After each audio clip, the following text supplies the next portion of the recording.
Selamat datang di arah baru, ruang tenang bagi mereka yang lelah, mengejar pengakuan, dan mulai ingin hidup dengan kesadaran. Di zaman ini, mudah sekali kita kehilangan arah. Kita mengikuti tren, mengikuti mayoritas, mengikuti suara-suara yang paling keras, dan seringkali lupa satu hal.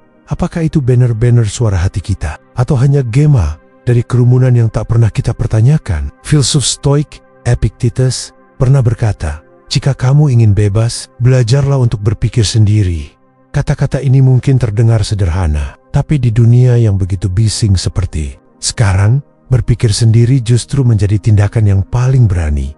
Di sekolah kita diajarkan untuk menjawab soal, tapi tidak diajarkan untuk bertanya balik. Di masyarakat, kita dibentuk untuk cocok, bukan untuk jujur pada diri sendiri. Lama-kelamaan, kita bukan lagi menjadi pribadi, tapi hanya cermin dari ekspektasi orang lain.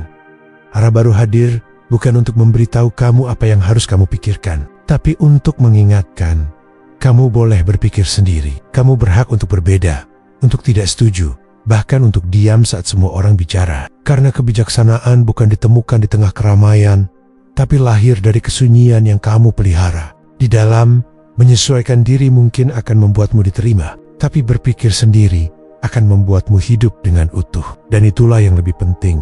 Kita tidak sedang mencari jalan paling cepat.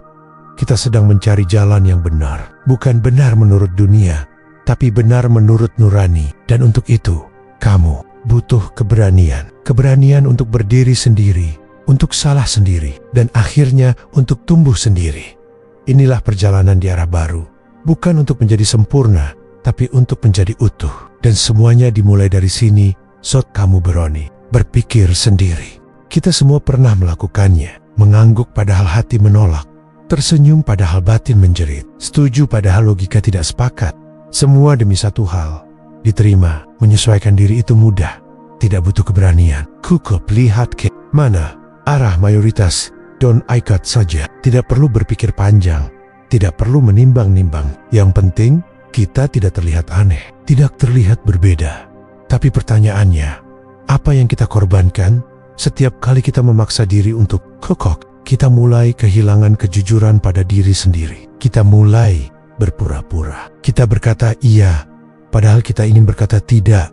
Kita tertawa saat leluconnya menyakitkan. Kita diam saat sesuatu terasa tidak benar. Lama-lama, kita bahkan lupa suara hati kita seperti apa. Stoikisme mengajarkan bahwa hidup yang baik bukan diukur dari seberapa banyak kita disukai, tapi seberapa dekat kita pada nilai-nilai yang benar. Marcus Aurelius menulis, "Kalau kamu tahu kemana kamu ingin melangkah, maka tidak perlu khawatir jika jalan itu sepi." Menyesuaikan diri mungkin akan membuatmu diterima dalam banyak lingkaran, tapi penerimaan itu bersyarat. Kamu akan terus ditekan untuk berubah agar tetap sesuai harapan mereka. Dan pada akhirnya, kamu bukan hidup sebagai diri sendiri, tapi sebagai bayangan dari orang lain. Dan disitulah letak harga yang mahal. Kita kehilangan identitas, kehilangan keberanian untuk berpikir sendiri. Maka mulai sekarang, kita perlu bertanya, apakah aku menyesuaikan diri karena aku sadar? Atau karena aku takut ditinggalkan? Apakah aku mengiyakan karena aku setuju? Atau karena aku ingin dianggap baik? Penerimaan sejati bukan tentang menjadi seperti mereka, tapi tetap menjadi diri sendiri dan mereka tetap tinggal. Menyesuaikan diri itu murah di permukaan, tapi mahal di dalam jiwa. Dan hanya yang berani berpikir sendiri, yang tahu kapan harus menyesuaikan dan kapan harus berdiri tegak. Kita diajarkan sejak kecil bahwa rukun itu baik, tapi tidak pernah diajarkan bahwa kadang ketidakrukunan juga perlu bila yang kita hadapi adalah kebodohan massal atau ketidakadilan yang dibungkus sopan santun. Kita hidup di masyarakat yang kadang lebih mencintai keseragaman daripada kebenaran. Berbeda dianggap ancaman, tidak setuju dianggap pembangkangan, dan akhirnya kita lebih memilih diam. Bukan karena kita tidak berpikir, tapi karena kita takut dijauhi, takut dikap, takut dianggap tidak positif. Padahal dalam stoikisme, keberanian adalah satu dari 4 kebajikan utama. Dan salah satu bentuk keberanian paling sulit adalah berani berpikir berbeda dan tidak menyembunyikannya. Saat kamu tidak sepakat dengan sesuatu dan kamu tahu itu bukan karena ego, tapi karena nuranimu bicara, maka disitulah awal dari kebebasanmu. Berani Tidak sepakat berarti kamu sudah tak lagi dikendalikan oleh opini orang lain. Kamu tidak lagi mengatur hidup hanya untuk membuat orang nyaman. Kamu mulai menapaki jalan hidupmu sendiri. Bukan jalan yang dibukakan oleh ekspektasi sosial. Tapi ingat, tidak sepakat bukan berarti marah. Tidak sepakat bukan berarti merasa lebih tinggi. Justru orang yang benar-benar bebas adalah yang bisa tidak setuju tapi tetap tenang. Kamu tidak perlu mengubah dunia, tapi kamu bisa mengubah cara berpikirmu. Perubahan kecil itu cukup untuk menyelamatkan satu hal penting, keutuhan dirimu sendiri. Karena kebebasan sejati bukan saat kita bisa mengatakan apapun, tapi saat kita tidak lagi terpaksa mengatakan apa yang tidak kita yakini. Banyak orang berjalan ke arah yang sama, bukan jaminan mereka menuju tempat yang benar. Kadang, kerumunan hanya menggiring kita untuk tidak merasa sendirian, meski sedang menuju jurang. Sejak kecil, kita diajarkan untuk mengikuti, tidak membantah guru, tidak melawan orang tua, tidak mempertanyakan sistem. Kita tumbuh dalam lingkungan yang membentuk kita untuk percaya bahwa banyak orang benar dan berbeda sendiri, salah. Tapi sejarah justru menunjukkan hal sebaliknya. Orang-orang yang mengubah dunia mereka, yang membawa cahaya saat dunia gelap selalu dimulai sebagai minoritas. Galileo, Socrates, bahkan nabi-nabi besar semuanya memulai dari posisi melawan arus. Mereka bukan sekadar berpikir sendiri, tapi berani menyuarakan pemikiran itu meski dibenci mayoritas. Dan justru karena itu, mereka dibenci karena dunia lebih suka keteraturan daripada kebenaran. Dan mayoritas lebih suka kenyamanan daripada kebijaksanaan. Stoikisme mengajarkan bahwa apa yang benar tetap benar, meski tak banyak yang melakukannya. Dan apa yang salah tetap salah, meski semua orang melakukannya. Kebenaran tidak ditentukan oleh jumlah suara, tapi oleh kekuatan akal dan ketulusan hati. Kita harus hati-hati, karena mayoritas bisa saja terbentuk dari kemalasan berpikir. Dari orang-orang yang tidak benar-benar paham, tapi takut terlihat bodoh. Maka mereka mengikuti, dan kita pun tergoda ikut juga, agar tidak dianggap bermasalah. Tapi hati kita tahu, ada kalanya mayoritas justru sedang tersesat. Mereka hanya bergerak karena dorongan emosi, bukan logika. Hanya ikut-ikutan karena takut dikucilkan. Dan saat kita ikut juga, tanpa berpikir, kita ikut menyesatkan diri. Maka penting untuk bertanya, apakah aku melakukan ini karena yakin, atau hanya karena semua orang melakukannya? Berpikir sendiri bukan berarti keras kepala, tapi itu berarti kamu cukup berani untuk berdiri sendirian. Jika memang yang lain salah arah, kita boleh hidup bersama manusia, tapi kita tidak boleh mati dalam pikiran yang bukan milik kita. Mayoritas tidak selalu salah, tapi mereka juga tidak otomatis benar. Maka tugas kita adalah memeriksa, bukan mengikuti. Dan keberanian untuk memeriksa itulah yang akan membawa kita keluar dari kebisingan, menuju ketenangan yang sejati. Setiap kali kamu berkata iya padahal hatimu berkata tidak, kamu sedang menjauh dari dirimu sendiri. Dan jika dilakukan terus-menerus, kamu akan sampai di satu titik. Kamu tak lagi mengenali siapa kamu sebenarnya. Dalam budaya yang seringkali mengagungkan kepatuhan, dianggap baik jika tidak membantah, dianggap sopan jika cepat mengiyakan. Bahkan dalam percakapan sehari-hari, kita sering merasa tidak enak untuk bertanya balik, seolah bertanya adalah bentuk pembangkangan. Padahal, pertanyaan adalah tanda bahwa kita masih berpikir. Setuju tanpa bertanya, bukan hanya bentuk kepatuhan kosong, tapi juga awal dari hilangnya kesadaran. Kita mulai mengizinkan orang lain memutuskan untuk kita. Kita mengadopsi nilai, aturan, bahkan tujuan tanpa benar-benar menelaah apakah itu sesuai dengan siapa diri kita. Dan lama-lama, hidup kita penuh dengan ya yang palsu. Kita bekerja di tempat yang tidak kita cintai, menjalani hubungan yang tidak membuat kita tumbuh, mengikuti standar sukses yang tidak pernah kita setujui dari dalam. Semuanya karena kita lupa bertanya, lupa berpikir sendiri. Filsuf Stoa, Seneca, menulis, orang yang tidak tahu kemana dia pergi akan berakhir di tempat yang bukan miliknya. Begitu juga dalam hidup. Jika kita terus menyetujui tanpa bertanya, kita bisa terjebak dalam hidup yang bukan untuk kita. Dan yang lebih mengerikan adalah pada akhirnya kita akan menyalahkan hidup. Padahal masalahnya bukan di hidup, tapi di keputusan yang tidak pernah kita ambil sendiri. Maka belajar berpikir sendiri bukan tentang menjadi keras kepala, tapi tentang menjaga diri agar tidak hilang. Bertanya bukan berarti tidak sopan, tapi justru tanda bahwa kamu ingin menjalani hidupmu dengan utuh. Kamu boleh setuju, Tapi pastikan setuju itu datang dari pemahaman, bukan dari tekanan, bukan dari rasa takut ditolak. Karena setiap iya yang kamu ucapkan tanpa sadar adalah satu langkah menjauh dari dirimu sendiri. Jadi mulai sekarang, jangan langsung setuju. Bertanyalah, apa maksudnya? Apakah ini sesuai dengan nilai hidupku? Apa dampaknya untukku? Itulah cara paling sederhana untuk tetap menjadi dirimu sendiri. Kamu tahu, kamu sedang tenang saat kamu tidak lagi terburu-buru membuktikan apapun ke siapapun. Di zaman ini, semua orang ingin terlihat tahu, terlihat baik, terlihat berhasil. Seolah-olah kita hanya hidup jika dilihat. Maka lahirlah budaya. Validasi segala hal harus disetujui, dikomentari, diberi tepuk tangan agar terasa berarti. Kita mulai mengejar pengakuan lebih dari kebenaran. Kita lebih takut tidak disukai daripada takut kehilangan integritas. Tapi stoikisme mengajarkan hal sebaliknya, bahwa kebahagiaan sejati datang dari dalam. Pikiran yang tenang adalah pikiran yang tidak lagi membutuhkan tepuk tangan. Karena tahu dirinya berdiri di atas hal yang benar. Bukan karena semua orang mendukungnya. Orang yang pikirannya tenang tidak lagi mencari pembenaran terus-menerus. Ia sudah selesai dengan perlombaan membuktikan diri. Ia tidak panik jika tidak dipuji. Ia tidak limbung jika dikritik. Karena ukurannya bukan lagi suara luar, tapi ketenangan dalam. Bayangkan sebuah danau, jika airnya tenang, bahkan batu kecil pun akan terlihat jelas di dasarnya. Tapi jika airnya keruh dan gelisah, kita tidak bisa melihat apapun. Begitu juga dengan pikiran.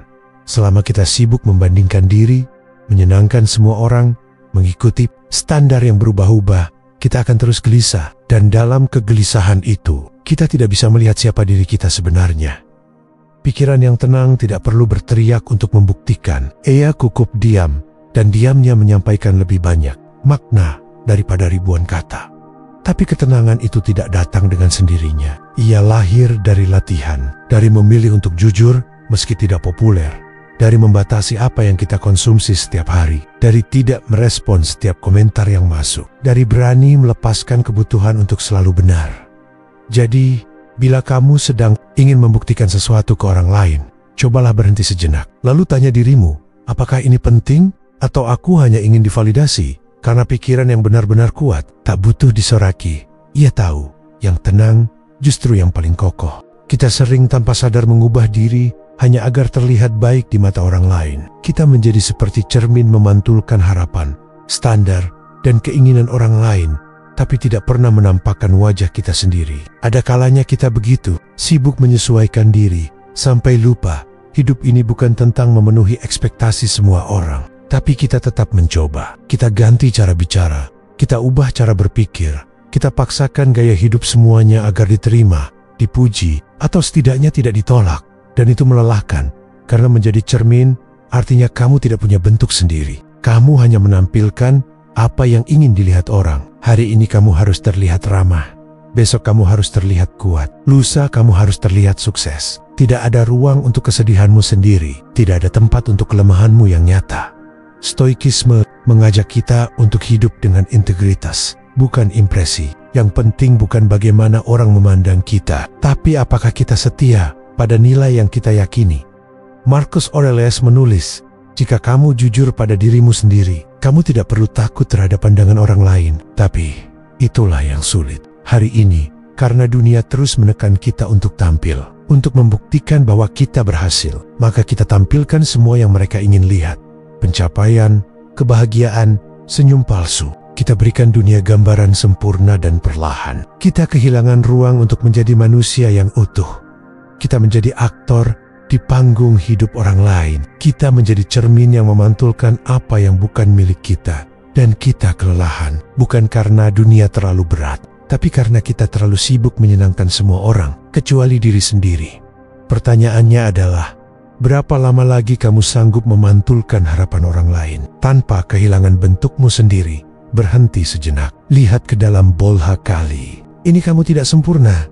Bolehkah kamu berbeda? Bolehkah kamu tampil sebagai manusia biasa yang punya prinsip, meski kadang tidak cocok dengan orang lain? Menjadi cermin memang membuatmu disukai, tapi menjadi diri sendiri akan membuatmu merdeka. Hidup bukan tentang disukai. Hidup adalah tentang tetap utuh di tengah tekanan untuk menjadi seperti yang bukan dirimu. Saat kamu mulai berpikir sendiri, kamu berhenti menyalahkan dunia. Dan saat kamu berhenti menyalahkan dunia, kamu mulai melihat sebagian besar jawaban yang kamu cari ada di dalam dirimu sendiri. Kebanyakan orang menjalani hidup berdasarkan pola yang sudah dibuat orang lain. Mereka memilih jurusan karena disarankan orang tua, memilih pekerjaan karena itu tren, bahkan memilih gaya hidup karena semua orang melakukannya.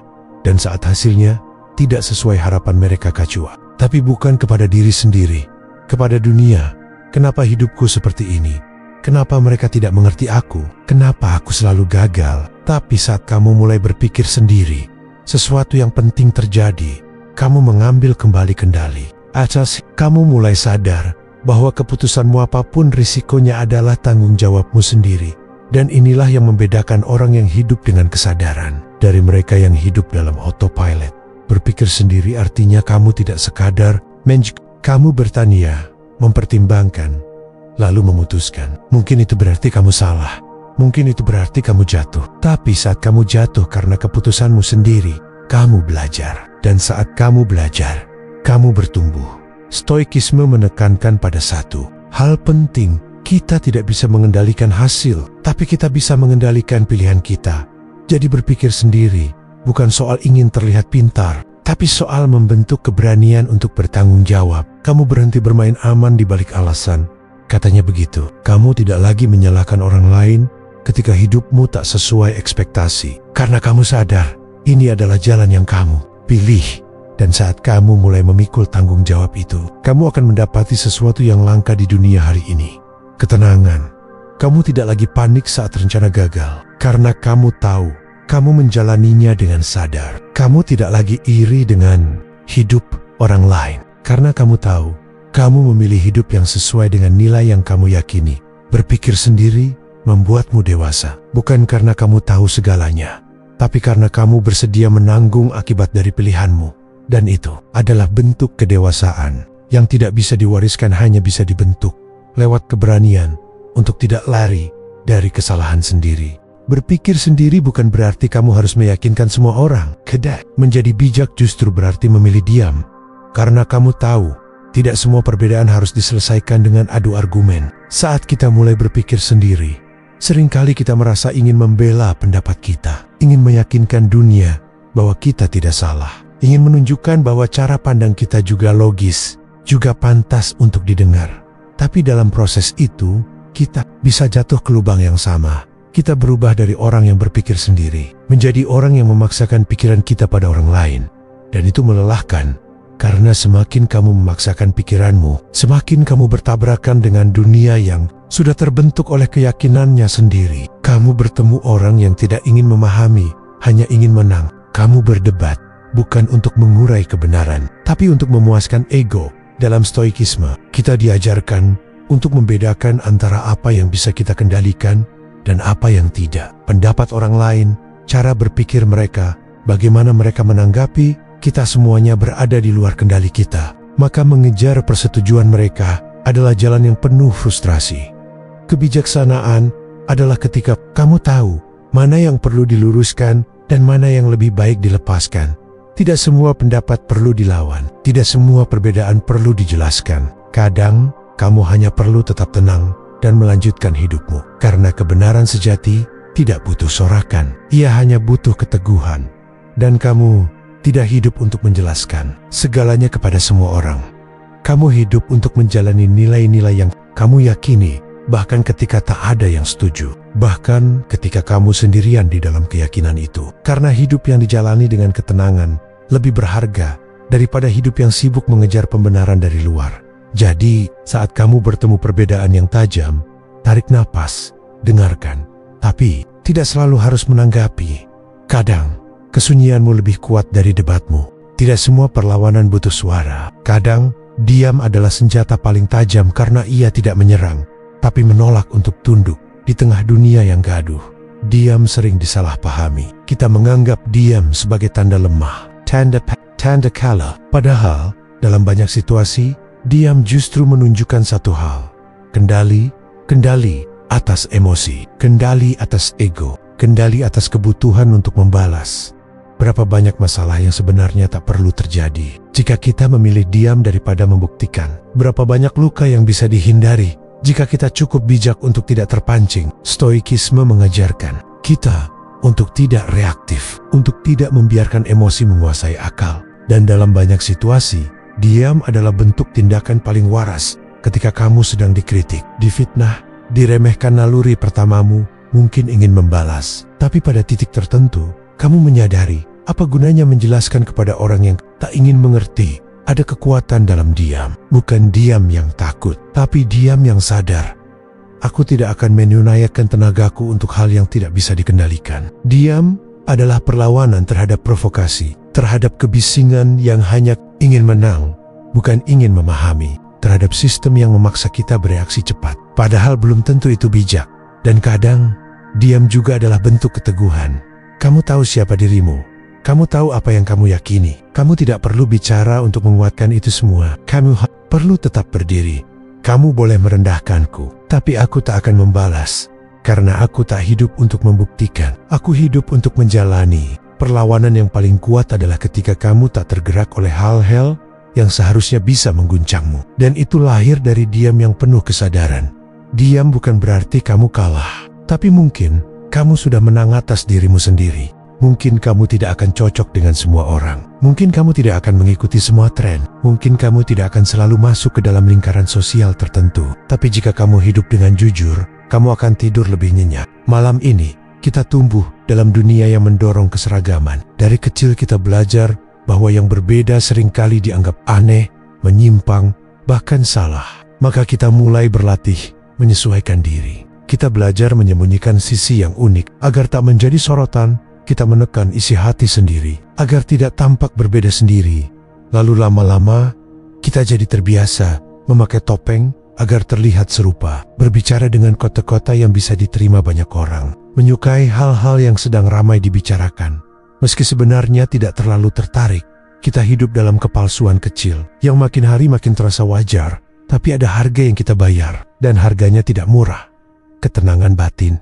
Stoikisme mengajarkan bahwa damai bukan datang dari penerimaan orang lain, tapi dari keselarasan antara pikiran, ucapan, dan tindakan. Ketika kamu berkata apa yang kamu yakini, melakukan apa yang kamu tahu benar, dan hidup sesuai nilai yang kamu pilih sendiri, maka kamu damai.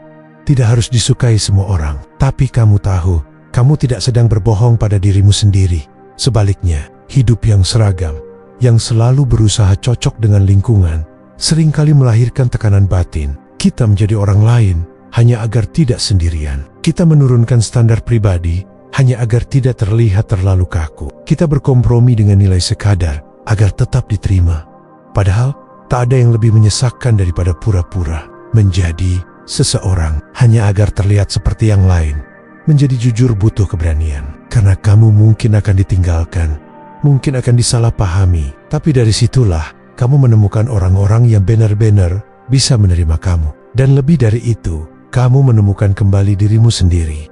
Karena jujur bukan hanya soal berkata benar, tapi soal hidup tanpa harus bersembunyi dari siapapun, termasuk dari diri sendiri. Maka jika kamu hari ini merasa lelah karena terus berusaha cocok, coba berhenti sejenak, lihat ke cermin. Tanyakan satu hal sederhana, apakah aku hidup sebagai diriku sendiri atau sebagai bayangan yang diciptakan orang lain? Karena kamu tidak dilahirkan untuk menjadi salinan. Kamu tidak ditakdirkan untuk selalu cocok. Kamu punya jalan sendiri. Dan jalan itu mungkin sunyi tapi penuh damai. Karena hidup yang jujur tidak selalu ramai, tapi selalu tenang. Pada akhirnya, berpikir sendiri bukan soal menjadi pemberontak, tapi soal menjadi utuh. Kamu tidak hidup untuk menyenangkan semua orang, tapi untuk menjalani hidup yang sejalan dengan nilai yang kamu yakini. Kamu boleh berbeda, kamu boleh mempertanyakan, kamu boleh mengambil jalan yang sunyi, asal itu jalan yang kamu pilih dengan sadar. Karena dalam dunia yang terus mendorong kita untuk mengikuti arus, berpikir sendiri adalah bentuk perlawanan yang paling damai. Dan jika kamu merasa perjalanan ini berat, tenang, kamu tidak sendiri. Disinilah arah baru hadir, sebagai ruang tenang untuk kamu yang ingin hidup dengan kesadaran, untuk kamu yang lebih memilih kedalaman daripada kebisingan, untuk kamu yang tidak ingin hidup sebagai salinan, tapi ingin kembali menjadi manusia yang utuh. Di setiap episodenya, kita akan menggali, merefleksi, dan berjalan bersama tanpa terburu-buru. Karena hidup bukan perlombaan, tapi proses mengenal siapa diri kita dan berani hidup sesuai dengan itu. Jika isi dari episode ini menyentuh atau menguatkanmu, jangan lupa untuk dukung perjalanan ini dengan subscribe, berbagi ke orang yang kamu sayangi, dan tetap berjalan bersama kami di arah baru. Karena arah boleh berbeda, tapi kedamaian selalu ditemukan saat kamu jujur pada diri sendiri.